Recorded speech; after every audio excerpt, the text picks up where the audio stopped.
The post-convention election season is just ramping up, but some Americans are already prepping to cast their ballot. September 4th marks the start of voting when North Carolina becomes the first state to start mailing out ballots, followed by Pennsylvania and Wisconsin in mid-September. Then on September 18th, in-person voting kicks off in Minnesota and South Dakota. Minnesota Secretary of State Steve Simon is pushing residents in his state to take advantage of early voting options. Every person this year who chooses to vote from home is making the polling place a little bit safer for those who choose that option. And I'm not just talking about the voters who go to the polling place on election day. I'm talking about the poll workers as well. The number of people choosing to vote before Election Day has doubled since 2004, with the total hovering around 40% for the past 3 national elections. That's expected to rise even more amid the ongoing pandemic. A recent Pew Research survey found 57% of registered voters would prefer to vote early or vote by mail this year.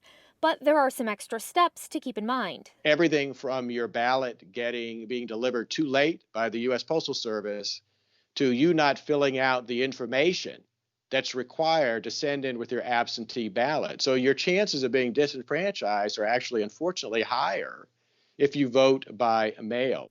Hans von Spakovsky from the conservative-leaning Heritage Foundation says people should only vote early when it's absolutely necessary.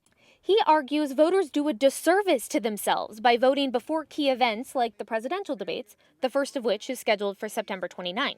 So I think you're voting without the full complement of information that you may be getting from the candidates if you're voting a month before the election rather than waiting till Election Day to do that. But on the flip side, Barry Burden from the Elections Research Center at the University of Wisconsin-Madison says people who take advantage of the mail-in option could end up being more informed voters. When a voter has a ballot at home, they have more time to investigate. They can have the ballot on the kitchen counter, have the laptop or mobile device open, researching the candidates and the issues that are on the ballot in a way that's not possible if you're at a polling place. People who choose to vote by mail do take on some extra responsibility.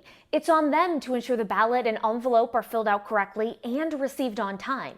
Elections officials recommend acting early and tracking your ballot online if you can. If you know a week or 2 or 3 in advance exactly how you're going to vote, and no one and nothing is going to change your mind, don't wait till the end. And taking advantage of early voting options could help flatten the curve for November 3rd. In a similar way, if people request their ballots and return them at different times, not all on Election Day, it actually smooths out that process as well and will avoid the lines or congestion that people may be worried about on Election Day.